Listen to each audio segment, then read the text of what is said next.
Sills, National Football Show. Appreciate you coming aboard as you do each and every single day. We thank you so much. Again, we can't do this without you, and we thank you. You know, traditionally, I don't start my show off with sports that have no relevance with people any longer, and that's notably Major League Baseball. But I saw something last night that moved the needle for me. You see, I'm not one of these hosts that all of a sudden when football season ends, it's why we have the National Football Show. You know why? Football will always run the day, no matter what sport's going on. It will always dwarf what's going on seasonally. Hockey's a non-factor. Baseball at times, and I'll tell you why here in a minute, is a non-factor till you get to the playoffs. Or you have a rabid fan base. Hey, let's be candid here. Quite frankly, you weren't filling up, and you weren't filling up the stands to go watch Philly baseball early in the season last year. You weren't. You waited to the postseason. Basketball, wake me up in June. I saw something last night, though. Now, look, it wasn't Carlton Fisk Game 6 World Series, but I saw a pretty good moment last night. Japan versus USA in the World Baseball Classic. I got to tell you, man, that moved the meter for me. Shohei Ohtani is one of my favorite athletes in America today. He is going to get a $600 million contract, and you can justify it. Rob Manfred does the worst job, the commissioner of the sport, at promoting his athletes. If you took Mike Trout and put him in a mall in Los Angeles where he plays, you couldn't pick him out of a lineup. You couldn't, because they don't promote their athletes. Shohei Ohtani last night, dude, he's the best baseball player I've ever seen in my lifetime. Here's why. How about this? Who would you rather have on the Phillies, Ohtani or Bryce Harper? This guy can win you 15 games. He throws 102 miles an hour, and he can hit you 45 bombs. I've never seen a baseball player in my lifetime. That includes Bonds and Henderson. I think those two guys in my lifetime are the best baseball players I've ever seen. Ricky Henderson's 1,400 stolen bases will never be broken, ever. Bonds is 762, and his 70-plus home runs in a regular season. Only he and Babe Ruth are the men that have held that distinction at one time or another. Imagine that. Bonds and Ruth. I still think this guy's better. It's unbelievable. Watching Shohei Ohtani. He's going to get a $600 million contract. Striking out Mike Trout last night, that was a pretty cool moment, man. Major League Baseball won. You have my interest now. Well, kind of. You kind of have my interest. You need to promote that guy as much as you possibly can as the modern-day Babe Ruth. You need to do everything in your power to promote that guy, because baseball has never seen anything like that. Ever seen anything like that guy? Can you imagine? Look at what the NFL does to Patrick Mahomes. But I'll tell you this, the NFL doesn't just promote one guy. They tried that with Vic years ago. They don't promote one guy. They promote the shield. And Americans buy the shield. They love the shield. It's a Teflon shield. You could have rape charges. You could have people with sexual assault charges. You could have child abuse cases. You could have racist conversations, racial moments. Redskins as a race name won't matter. NFL moves the needle, and you can't hurt the shield. Shitty owners, doesn't matter. Baseball's not like that because it's regional. Dude, that guy Shohei Ohtani, baseball won't promote him enough. They won't. You know why? He's Japanese. What did Stephen A. Smith say a couple years ago? Stephen A. Smith got heat because he said, the face of baseball can't be Japanese. I don't know what that has to do with anything. But for some reason, our American media doesn't promote Rory McIlroy or when you're talking about some of the great European players. We barely know who the soccer stars are in the world. I mean, this guy is a star. He's maybe the greatest baseball. No, he is the greatest baseball player I've ever seen. It's incredible. Win you 15 games, throw 102 miles an hour, and hit 45 bombs. I don't know. That would be like Patrick Mahomes throwing 45 touchdown passes and having 10 interceptions and leading the NFL in interceptions. That's how insane that is. Two completely different skill sets. Dude, unbelievable moment last night. Now, it's probably a moment, but baseball won the night last night. Good for them, man. They need nights like that because that sport doesn't have a lot of interest. I barely talk baseball unless there's a significant moment. That was cool. How about this? That was a cool moment in sports last night. Cool moment. All right. I want to get into strategy here. And I want to talk about the Eagles' 10th and their 30th pick.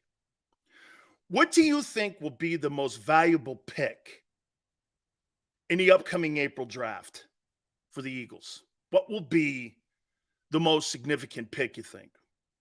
It's easy just by the visual of saying, Sil's the 10th. Not necessarily. There's more risk at the 10th. Remember that. Higher you are up in the draft, more risk. Will Levis, are you sold? Tyree Wilson, Big 12 guy, you sold? Christian Gonzalez playing in not such a great conference. You think he's really great? He did transfer from Colorado. The higher you're up in that top 10, I think there's more chances of misses. I think there's more chances. What's the more valuable pick? By the way, Doc Walker, one of our great friends, former Washington Redskin, now with the Commanders, on the broadcast team and does local radio in D.C. Known him forever, and he's a dear friend. He'll join us at 5:30 Eastern. We'll talk a little Commanders. I think that's one of the teams in the NFC East that could make some noise. They're a very interesting team. So we'll talk to Doc. That'll be 5:30 Eastern time. Been on the program numerous times. Goes back a long way. What's the most significant pick? Running back at 10? Never. The Eagles? You got to remember something, Niners all day. You've got to look at history of a ball club. The Philadelphia Eagles don't value in the draft the running back position. They value the running game. What's the biggest value that the Eagles have shown since Jeffrey Luria has owned the Eagles? The trenches. They are vested heavily, and their actions show it. Look at the offensive money. Look at the equity in draft with Jordan Davis. Right? 13th pick a year ago. Look at the money they spend on the offensive side. The trenches. Not even a corner or linebacker. It's funny, they're trying to do everything they can to have equity in the wide receiver positions. They have it now. Watch this. Big money, first round. And if you really look at their DT position, watch. First round, I think $10 million for Fletcher Cox is a ton of money. Okay? I think that's a ton of money for a guy who wasn't, I think, very productive in the beginning of the year. I thought he got better as the year went on. That's because they had more depth. If you look at the numbers, they dictate that. See what I'm saying here? They spend the money in the trenches. They're trying to at the perimeter. By the way, tight end spends a lot of money, right? Follow me here when I say with the 10th pick. I think the 30th pick is the value pick. And the 10th pick is the is the equity pick. And here's where I'm going with this. Howie's got to target two players. Jalen Carter, in my opinion, right? Jalen Carter, I think there, or Tyree Wilson, I'll throw three in. I don't believe Will Anderson falls that far, but I think you have to target those three guys. Edge rusher to replace Brandon Graham. He's got to be replaced one day. Why not get a younger guy in there? Can you imagine having a Tyree Wilson and a Josh Sweat after this coming 2023 season? Figure this, what you would have out. You would have a 23-year-old defensive tackle in Jordan Davis, a year older. You would have a Milton Williams, who's also a young guy, a Josh Sweat, who's a young guy, a Tyree Wilson or a Will Anderson on your perimeter. You would be young in your defensive line for the next 10 years. That's where they like to invest. It would not shock me if the Eagles somehow make a move for an interior lineman at either 10 or 30. I don't think they want to pick a lineman offensively at 10. Why wouldn't you trade down? Eventually, you've got to replace in 2 years Lane Johnson. Lane's already said it. If you draft that replacement, look what you're going to have in the O-line. Cam Jurgens at center next year. You get your offensive guard, tackle in the draft this year if you feel there's a guy to go there. And you got Mulata and Dickerson. You've got the core of your football team back intact again. With what? Youth. And no money. And I could pay my quarterback.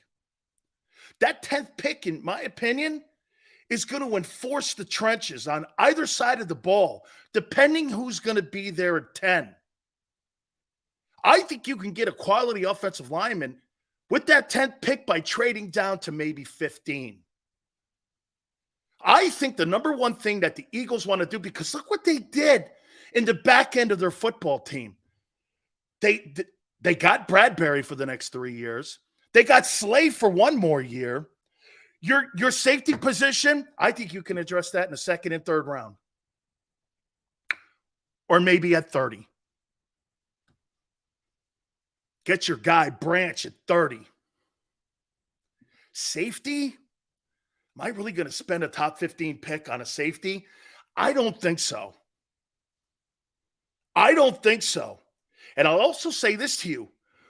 With the lack of a lot of superstar talent in free agency this period, I think the draft's going to be even more essential.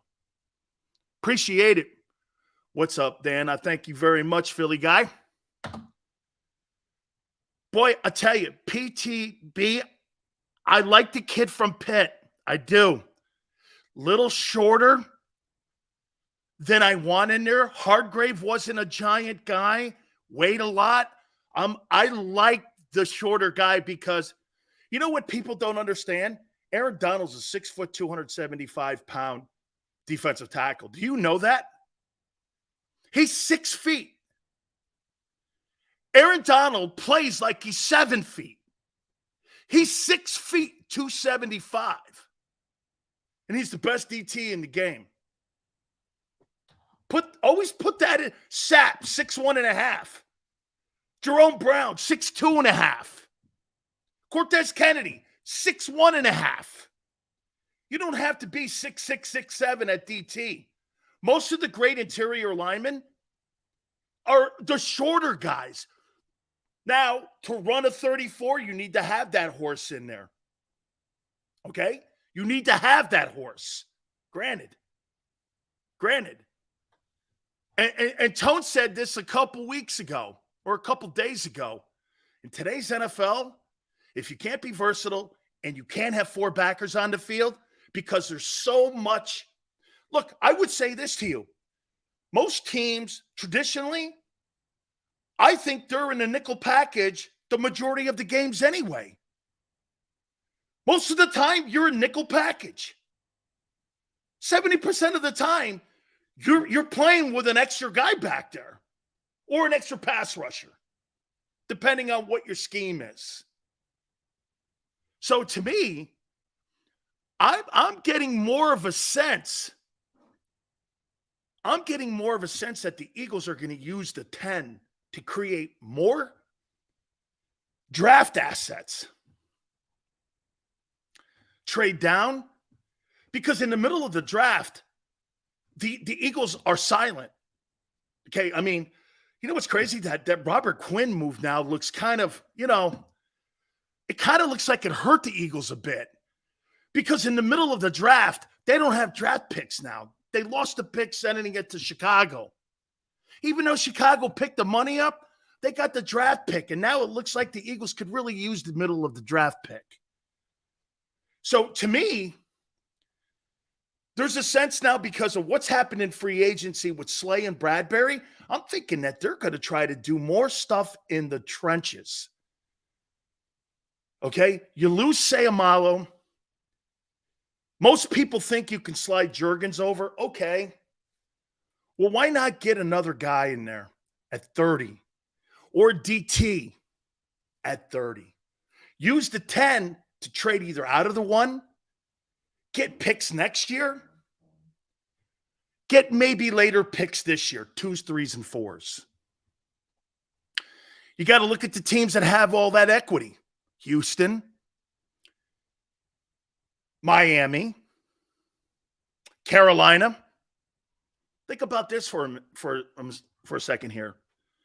Carolina's got a brand new head football coach in Frank Reich. They traded up to get into the position to get either Bryce Young or CJ Stroud. Howie goes to them and goes, tell you what, how'd you like the 10th pick?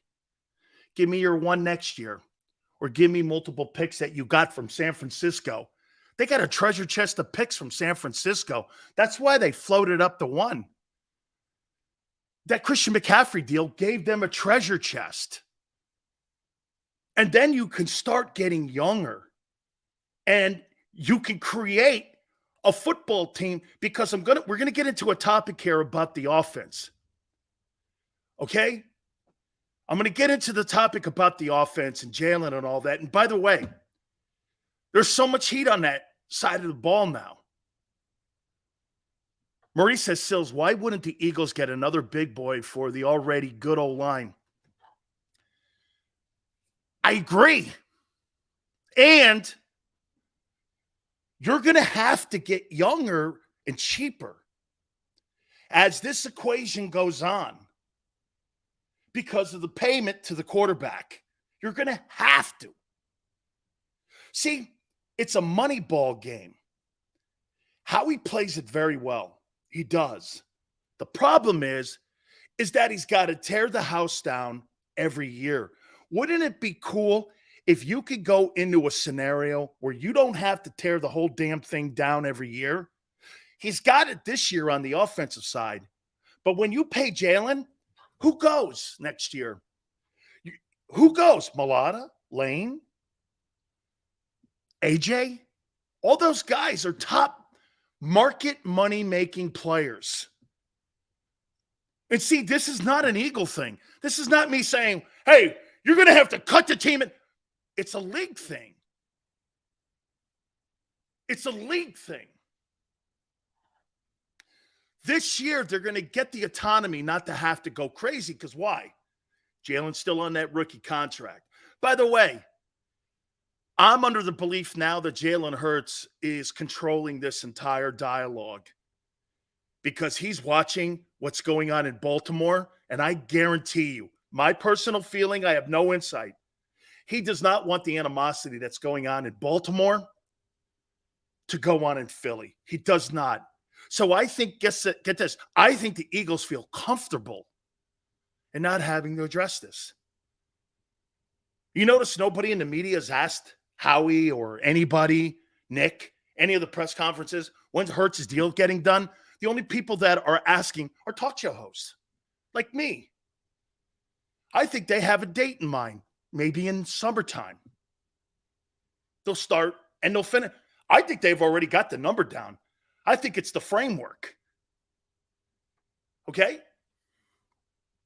But the strategy at 10-30 now, I think the 10th pick is the more dangerous pick for the Eagles. The Eagles have so much to replace on that side. You can't miss. You can't have the Andre Dillards. You can't have the Derek Barnetts, the Jalen Ragers. You can't have that. You've got to have guys from a year ago and this year play significant ball. Maurice, I don't know, man. Here's Maurice goes like this. Howie will screw it up. Let me put this out there to you. They don't screw up the lines traditionally. This is where I think they should play. Play in their sandbox. Howie's sandbox is D-line and O-line. Free agency is linebackers, secondary. I think that's, and again, tell me I'm wrong here on this. To me, when I'm watching his behavior, how he deals with the team, I think they've got to stick with what they do best, especially at 30. You're never going to overdraft at 30, and you're not going to overpay. At 10, man. Because let's look at Jordan Davis. And by the way, I have never on this program, and nor will I, because 3 years is my litmus test for a player. I have never said Jordan Davis is a bust. I said he was non-productive a year ago. He did not play like the 13th pick. Okay. You've got to have the 13th pick look like the 13th pick this year. Cam Jurgens has to play. All signs point to Jurgens being what they drafted. Why? Jason Kelce was involved. Jeff Stoutland, Howie, the organization has had tremendous success on the offensive line side. It's one of the best organizations in pro football history. Do you know how significant it is that the Eagles have 3 superstar players in one unit like that? There's no NFL team today that has 3 superstar O-linemen like that. It just doesn't happen. And that's not by happenstance. It's been that way since the guys owned the team in the mid-90s. So you're going like this. Well, they just got luck. Luck is once in a generation. Not having all the great players that they've had. And I would say this. Yeah, you know what? Miguel, I might say Landon Dickerson's on his freaking way. It's unbelievable how successful they are in the O-line. It's utterly unbelievable. Unbelievable. Watch this. Stunning how great the Eagles are in the O-line. Stunning. I'd also throw tight end at you.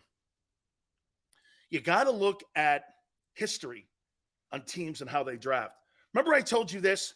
The Eagles have had one of the worst histories in NFL history at wide receiver. Still to this day, they've never had a guy with a 100-catch season at wide receiver, ever. They've never had that. This past season, 2 guys with $1,000.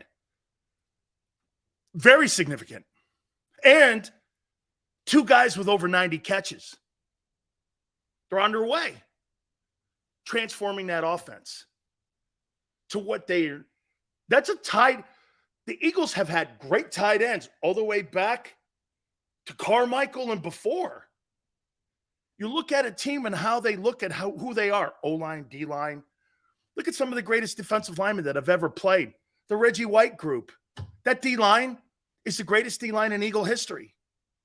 I don't care what they say about this last year's D-line. You think last year's D-line was better than Jerome Brown, Reggie White, Clyde Simmons, and them dudes? Absolutely not close and remotely close.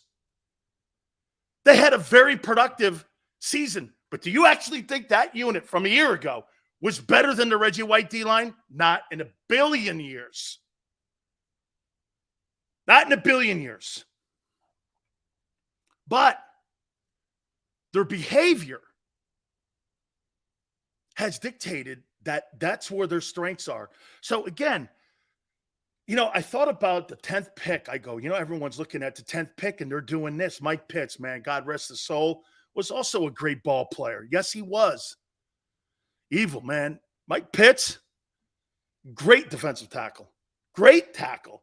They had another kid in there too, didn't they? What was his name? Clark? Hang on for a minute.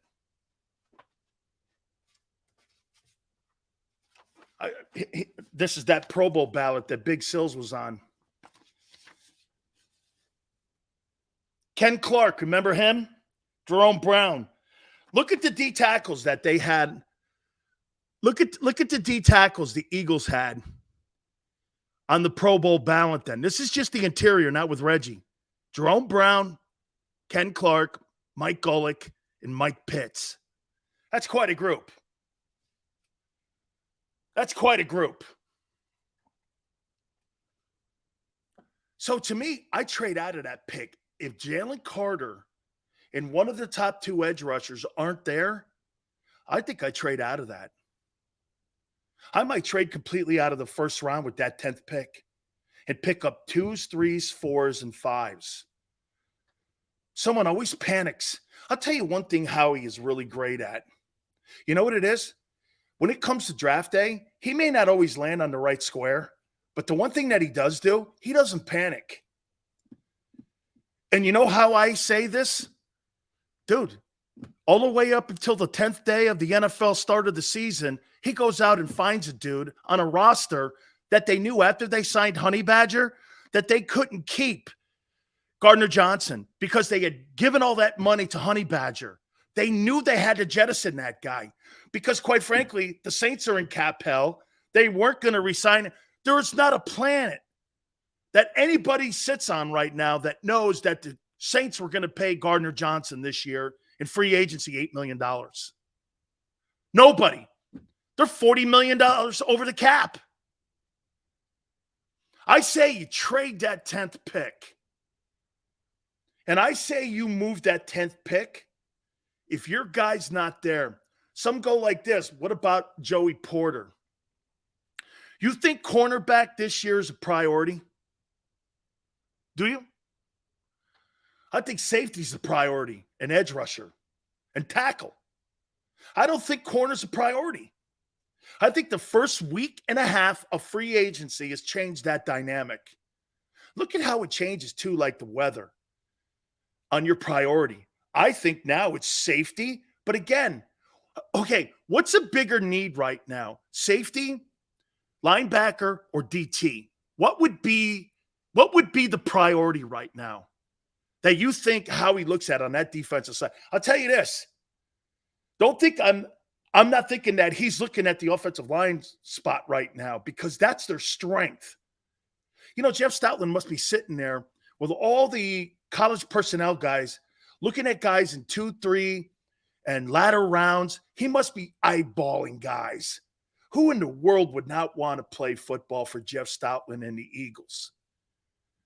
Man, that guy, because here's why you want to play in Philly if you're an old lineman. You know you're going to get paid. Look at Isaac Seumalo. Look at the guy that was there a couple of years. Look at all these guys that get paid. 2 tackles are making north of $15 million a year. See, to me, I think the guy in the draft in the first round is that kid Branch from Bama now. Here's the 3 guys. Look, I love Devon Witherspoon. I think the kid's a great ball player. I think he's a bigger version of Bob Sanders. I absolutely like this guy. I do, and I would love him on my ball team. However, I think you have to go priority right now. Who's the best player available at that respected position that I feel I need to address? Has got to be Howie's mentality right now. You know why?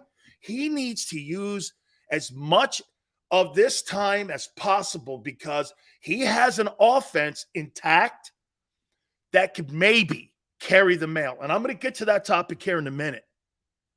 I think it's safety, edge rusher, and tackle.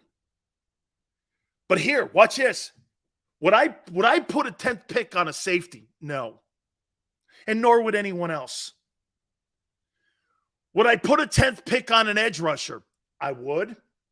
But do I feel comfortable right now at the 10th pick to draft an edge rusher when I've got Hassan Reddick, Brandon Graham, and Josh Sweat? Can I wait? Maybe somebody falls to 30. I don't think the 10th pick is an edge rusher. I don't think it's that much unless it's Tyree Wilson or Will Anderson. To me, if Carter falls there, that's the guy. I'm not moving up. I can't afford it. And what I mean by that is it's not that I can't afford it money-wise. I can't afford to gamble more. I've got to be right on these. Dude, here's the worst case scenario. You guys agree? Here's the worst case scenario. Jordan Davis plays like he did a year ago this year. Jacoby Dean gets hurt. And you got to count on the guys this year. And then you got a boatload of free agents that are C players and C students. That's a remedy for disaster. That's why I say, a couple weeks ago on March 13th, I made the comment, I don't think this team makes the play. You got to have a lot of shit go right with a lot of lesser talented players and more unknown players. You follow? It's not a rip. It's where you are. And talking to me about Reed Blankenship and some of these other guys, Kayvon Wallace, man, that shit is, dude, that's wishful thinking. You've got to get quality players in here. And quality players, what I mean is, again, the worst shows you ever can hear are the Monday shows after the draft. How do you think we did? This kid's going to be a star. Please don't do that. Don't be stupid. That's like telling me, okay, well then Jordan Davis is a bust. If you go by that knowledge, I think we did great in the draft on a Monday after the weekend and the Thursday and Friday draft. Then by your litmus test, Jordan Davis is a bust. You got to kind of let it play out. Remember something, Jerome Brown didn't start his first year in Philly. He didn't start. Okay? Eagle for Life goes, Sills, how do you feel about Nicholas Morrow? I think he's a roster spot. He played on the worst defense in the NFL. Those were meaningless 116 tackles. They had no impact. I don't know. They need bodies. They need 90 guys to get to camp. They got to have 90 guys by June 1. He's a guy. Don't make him more than he's not. Played on the worst defense in the NFL. Now, here, Sills, could it be because of the two dudes that were in front of him? That Akeem Hicks went to Tampa. They moved him out of there. Could that have impacted the fact that he was getting blown off the ball? Yeah. Could he be a better player with two more quality guys in front of him? Absolutely. Absolutely. So there's a lot of nuances to looking at. First thing you do is you post the 116 tackles. That tells me nothing on the worst defense in the NFL. That tells me nothing. Now, who's in front of him? Okay, who's on the side of him? Who's your coordinator? Did they put him in proper positions? Did he chase? Does he have false steps? I mean, all of that plays into it. Did you play in the 34-43? I mean, dude, look at the players that they moved out of there in Chicago in the defense. They moved Robert Quinn out. Year previous, he had 18 sacks. They moved the kid Hicks out, and they moved Roquan Smith out. I don't know. You move quality guys like that out of your defense, and you sit there and go, Sills, what do you think of Morrow? I don't know. I mean, you look at the people around him that he doesn't have now. It's not a slam on the guy. I'm not going to read into those 116 tackles and go like this. Well, the guy's productive. Productive on what? A shitty defense? I don't know yet. And Sean Desai. He's the outlier in this. And again, I'm going to get to that in a minute. And again, it's not a rip. It's what it is. It's an observation. Sills, what do you make? This guy had a great year. Okay, they won 4 games. And they were last in defense.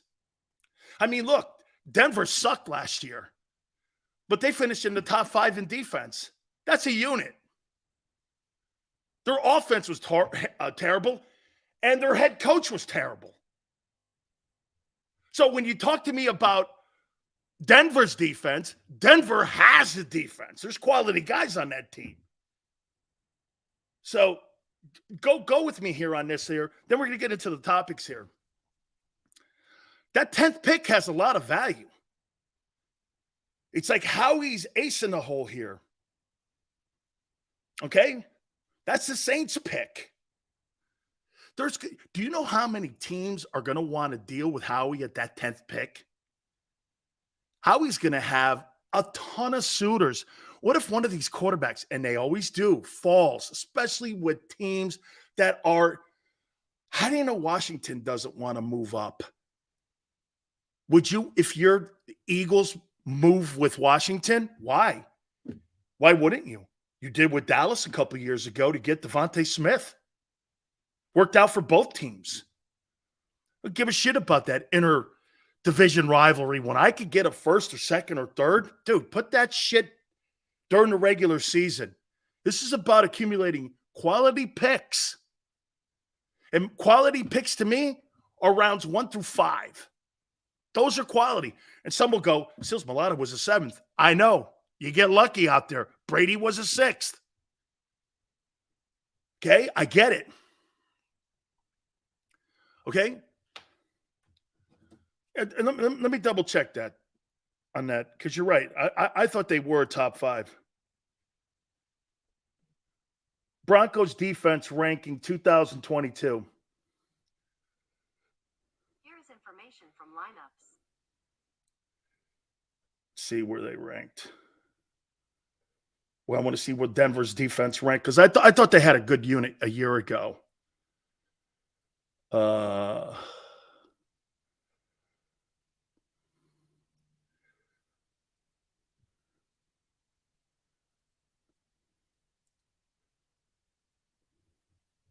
Defensive rankings.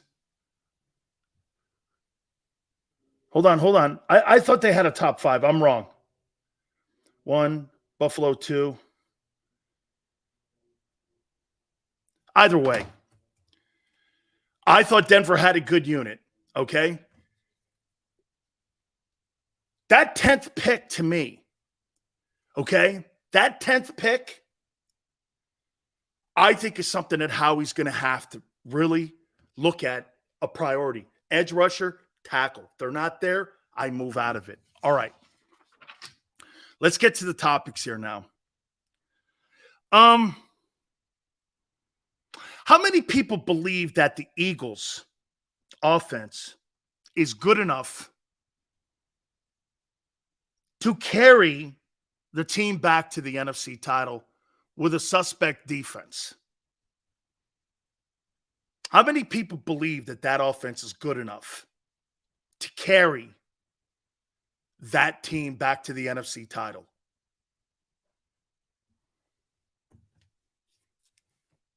Okay? Do you think it's good enough? Do you think having a number 2 defense is overrated? Last year, everyone was touting the Eagle defense as being one of the better units, and I think it's one of the reasons you got to the Super Bowl. It was the balance. That football team, the reason that you got to the NFC title game was because of the defense as well as the offense. I mean, let's be candid here. In the postseason, especially in the divisional and the NFC title game, the defense, Hassan Reddick was the MVP.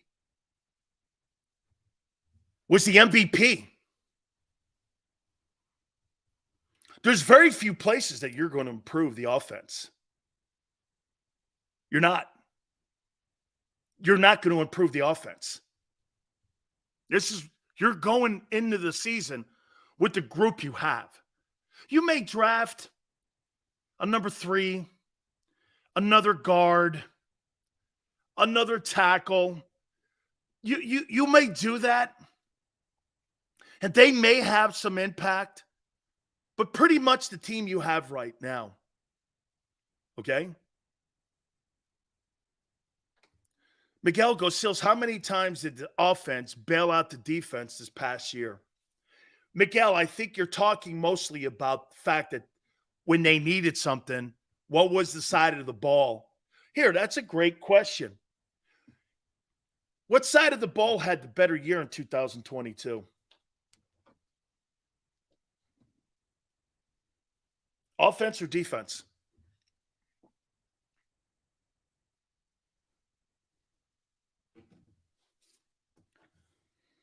My boy Xander says, package 10 and 30 and go get Will Anderson.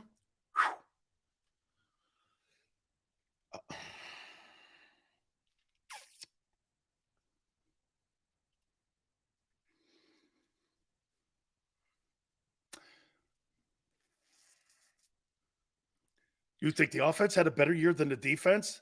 They almost broke the 85 Bears sack record, finished number 2 in the league. Really?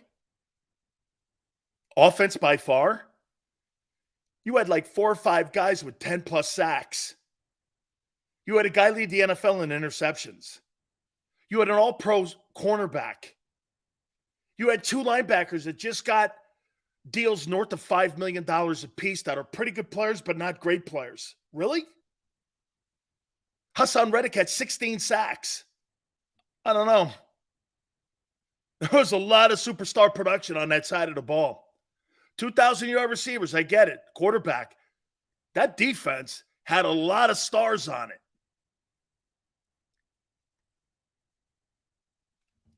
Xander's point, though, package up 10 and 30 and go get Anderson. Whew, big price for that.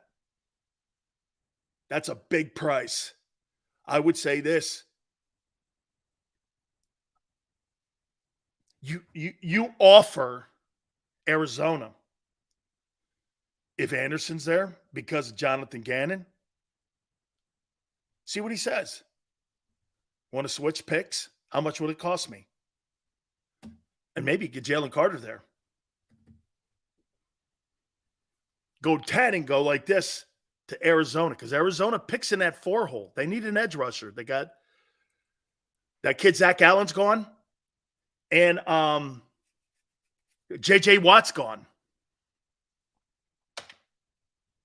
They're going to want an edge rusher. Then they go to 10, and they get the kid from Iowa.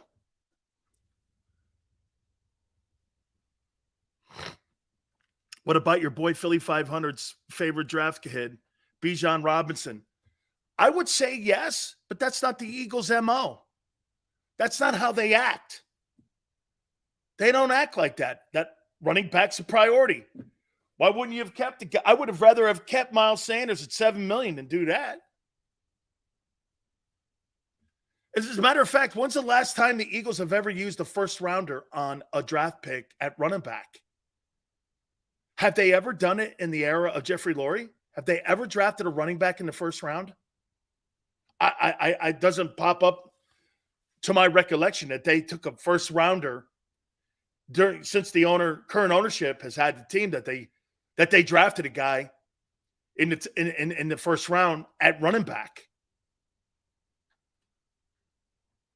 This offense is going to have those 15, 14 play drives. So let's do this. That's, again, go back to my conversation on the draft. Doesn't it make sense for them to draft an old lineman if you've got to have a lot of this side of the ball carry your mail for you this year? Dude, this side of the ball's got to carry your water. Why wouldn't you want to strengthen that side of the ball in the trenches? You're thin there now. Dillard's no longer there. Driscoll is an okay ball player, and I'm not saying he's bad. Will he get better? He can. But to me, look, the kid Paris Johnson, I'm not sure. That's kind of high of a pick. But, boy, I'll tell you what. I mean, this is what the Eagles are great at. Dude, Jeff Stoutland, you got the best teacher in the building. You got the best teacher in the building. Ask him, would you use the 10th or 30th pick to take an old lineman? Is there a guy in this draft that you feel comfortable? You know what's cool about Stoutland? So Stoutland has developed some of the greatest NFL offensive linemen in the league, and he also recruited some of the greatest offensive linemen in college football history. Do you understand that this guy, the amount of range he has? Hey, Hudson Houck and some of these other guys that have been great offensive line coaches, they're not recruiters. They didn't work at the college level. Jeff Stoutland was at the University of Miami. And and when you're at the University of Miami, like Bryant McKinney, there's a reason these gigantic guys like Bryant McKinney were there. Okay, I mean, Maurice goes, Paris isn't Orlando Pace. Well, Ohio State does produce pretty good old linemen. They do produce pretty good old linemen. Remember something. Ohio State's trends, linemen, receivers, secondary, running backs. That's why this guy, CJ Stroud, I don't know how he did at his Ohio State. Brian Boldinger, I was talking to him today. He was going to come on the show. But Brian's doing the Ohio State Pro Day. And Stroud's got to have a good day because people are going to hold the pass of the program against this kid like I do. I don't think he's a pro prospect. I'll take that back. I don't think he's a first-round prospect. I'm one of the only guys in the country saying that. Some go, why, Sills? Because that program doesn't produce them. And the Big Ten doesn't produce great quarterbacks anymore. Those windows are wide open. If I'm going to get a skilled player, I'm going to the SEC. The SEC plays against skilled guys, has skilled guys going against skilled guys, and the majority. Do you understand? When you have skilled guys playing against skilled guys, the chances of missing are slim. When you got Patrick Surtain lining up on somebody, or you got Honey Badger lined up on somebody, or you got Stingley lined up on somebody, and that guy happens to be Justin Jefferson, or Judy, or Devontae Smith, I don't know. I'm going to watch that film and go, let's get the popcorn and the beers and let's start watching this shit and see what happens here. Do you understand? That's popcorn and beer drinking time because you're just going to sit there and watch these two dudes go battle. When I'm watching some guy from Shitwater University, like North Dakota State, playing against Wyoming nobody or Little Sisters of the Poor, that's not going to get it for me. That's not going to get it. These personnel general managers who do that shit, some go, Sills, well, Jerry Rice came out of Mississippi Valley. More power to you. The chances of when's the next, how many other wide receivers have come out of that program that Jerry Rice came out of? Or Kutztown State like Andre Reed? Or some of these other places like Darrell Green, Texas A&I. You're playing the averages in the draft. I don't mind drafting guys out of Shitwater U in the 5th round. I'm good. Hey, Sills, this guy's a great player. He plays at Shitwater U. Okay, let me take a look at him. Let me see where he is in the 4th and 5th round. I'm good. Okay? Yeah, Savannah State. Dude, these are all fine opportunities for kids. I'm not shitting on the programs, but to sit there and tell me that I'm going to recruit schools like that. The historically black colleges in the 70s were a gold mine. That's why Al Davis won a ton of games. Art Shell, Gene Upshaw. That entire left side was from historically black colleges. Upshaw and Shell. But because of the Southeastern Conference and because they decided to take their racist blinders off, finally started letting African-American kids play in the conference. They don't have to leave home and go to the Big Ten any longer. It's why the Big Ten's not. You stay home because you get the exposure in the SEC. Racism had a lot to do with the SEC. It had a lot to do with it. You either went west or Midwest. Now, all of a sudden, kids want to stay home. Mississippi State. Mississippi, A&M. It wasn't an SEC program, but you get the drift. Historically black colleges, I could line up a Hall of Fame list of players, like my friend Jackie Slater played at Jackson State. I don't know, man. I think you'd give that room a really good run for your money with some of the greatest players that ever played. Deacon Jones played there. Not drafting people out of shitwater U. That's why that 10th, the higher you are up in the draft, okay, the higher you're up in the draft, the more gamble it is. You get more busts in the top 10, don't you? Because it's a panic position to be in because you usually stink. And you're forced to draft like Will Levis. You think is better than a Bijan Robinson talent-wise? Absolutely not. But because the position is so coveted, you'll overpay and overdraft. You're going to overpay and overdraft one of those quarterbacks. Anthony Richardson. Look how far he's flown up that draft board. Probably goes to Indianapolis.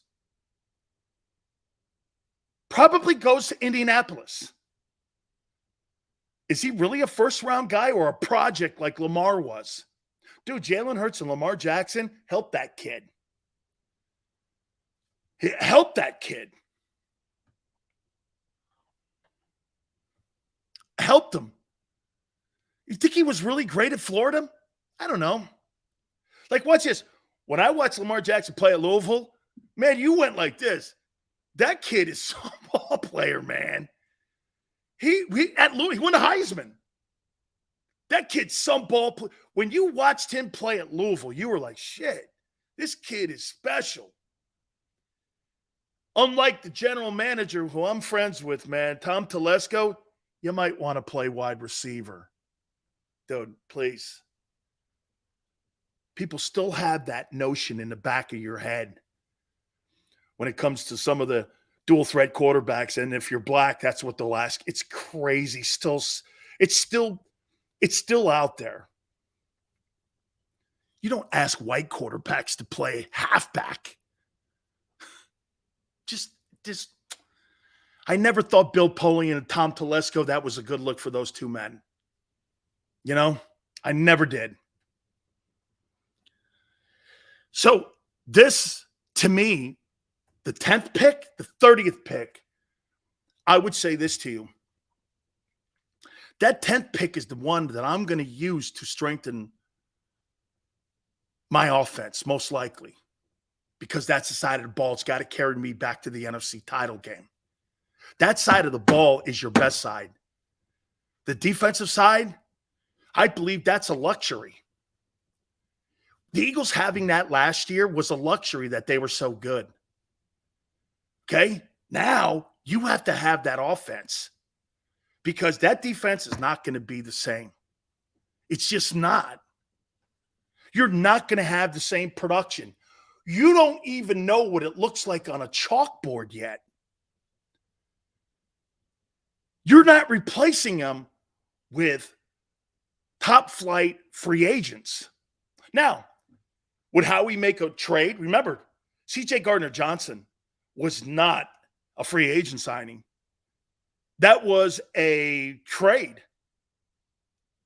I wasn't a free agent. He traded for him. Okay? Traded for him.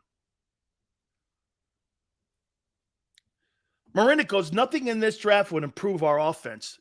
So, Marina, you're missing my point then. So let me make sure it lands where I'm going with it. You need depth in your O-line. You don't have it right now. Andre Dillard was a failure. And I had a problem with him because he was not flexible. Driscoll's fine.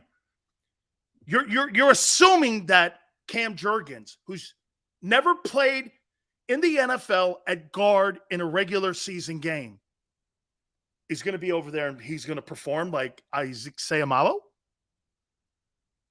That's what you're saying? Wishful thinking. Again, hope and potential are two words that you never want to have when you're building a roster in the NFL. Hope and potential. Because those are things you're not sure of. The O-line, in my opinion, for 2023, you notice I haven't brought Hurts up one time in this hour because Hurts isn't the conversation here. I think that there's two keys to the success of 2023 for the Philadelphia Eagles. It's how well that O-line plays and how well Milton Williams and players behind Fletcher Cox and Jordan Davis play. There's your key. Those are your keys. Milton Williams has to pick up his game. And I'm not saying he has to he does have to get better. But I'd like to see him play around 65% of the plays this year. He's got to beat out, by the end of the year, Fletcher Cox. If you have competitive people like that, that means you had a great year. You've got to have that 3-man rotation in there like you did a year ago. You actually had a 4 or 5-man rotation. Right now, you got a 1-man rotation. Think of that. Sue, Linville Joseph, Jordan Davis, Javon Hardgrave, Fletcher Cox. Dude, you could compare that to your old line. Those 5 interior defensive tackles, and still you were 16th against the run. Those 5 in the middle, now you're down to this. Fletcher, Jordan, and Milton. The rest of those guys on the roster are part of the 90-man to get to training camp. You got 3 dudes. You went from 5 to 6 players to 3. You're cut in half. And you were still 16th. And now to boot, you've got a brand new linebacking core and safety core behind you. The middle of the defense is a concern for me, not only in rotation, in scheme and talent. Okay? That, to me, is the issue that you have. Everyone still says Cox take a I don't. I think Fletcher, if he look at what Fletcher had last year, he could come out of a ball game, put Dominic Katsuin. Fletcher come out of the game, put Linville Joseph in. Shit, Linville Joseph started a couple games. Gabe missed half the year. You've got to strengthen. Dude, you know, people aren't really looking at the D tackles and interior defensive line. Look at the talent you had that was productive. Hardgrave, 11 sacks. Shit, Fletcher had 7. Jordan Davis, 13th pick. Sue and Linville Joseph were productive for 35, 36-year-old dudes. Milton Williams got better according to Pro Football Focus. You had 7 guys in there that were productive. You got 3 now. 1 you're hoping. 1's older. That is a concern. That's a concern. It's a concern on March 22nd as you prepare for strategy for the draft. Okay? Sills, drafting a cornerback to sit for 2 years makes no sense. Not today. Not when you have an offense that you have to have carry your water for you. As this defense, you see, defenses, it takes a little more time to mature. Well, I don't know what takes more time. Playing O-line, you know, you get better as an offensive lineman as you get older. Defensive linemen are traditionally good right away. See, that's what bothers me about Jordan Davis. Dude, D linemen don't traditionally go like this. Boom. They're there now. O-linemen mature up, get better. Dude, Jason Kelsey's playing the best football of his career right now. And he's the older statesman on the team. There's so much more technique playing O-line. That's why. It's not about just brute strength when you play offensive line. Okay? I'm not worried. I'm okay. Again, my problem with Jalen Carter is decision making. His game tape speaks to production. His game tape, plus Tracy Rocker coached him. N'Kobe knows him. Jordan Davis. Plus you have Fletcher. Plus you have Brandon Graham. Plus you have Jalen Hurts. There's a culture that's set up in that building. There's a culture that's in that building. I think Milton Williams is a key this year in the rotation. Okay, I think he's a key. He's got to be. Hey, I'll tell you this. By the end of the year, Milton Williams had more production and looked better than Jordan Davis did. Brandon Graham did take a time. I wasn't a fan of him his first 5 years. He got better as he got older. He did. He got better. But traditionally, you see guys like Aaron Donald. They flash right away. They get great. Dude, Jerome Brown flashed right away. Cortez Kennedy flashed right away. Warren Sapp flashed right away. You knew they were ball players. As soon as they stepped on a football field, you knew what you had. Okay? There wasn't sitting around hoping in the second year. When Jerome got to Philly, you knew he was an impact ball player. Okay? When you're lining up next to Reggie, though, got to be fair to that too, right? Hey, you're lining up next to Reggie. Reggie make anybody look good with that hump move. Man, hey, there's two moves in sports. There's two moves in sports that will never be duplicated. The sky hook and Reggie White's hump move on offensive linemen. Those are two moves that will never be duplicated. The sky hook and the hump move. Right? All right, I got to take a timeout. I want to go into Sean Desai, and I want to talk about him. Okay? I'll hit on it. Do me a favor. Don't forget to Doc Walker from the Washington Commanders, 5:30 Eastern is going to join us. He's part of the broadcast team and sports talk guy up in DC. My dear friend, we'll talk about some of the teams that are in the NFC East. We're going to start with Washington. I think that's very interesting. I love the fact that Eric Bieniemy is now there. He'll join us in hour number 3. Please hit the like button. Keep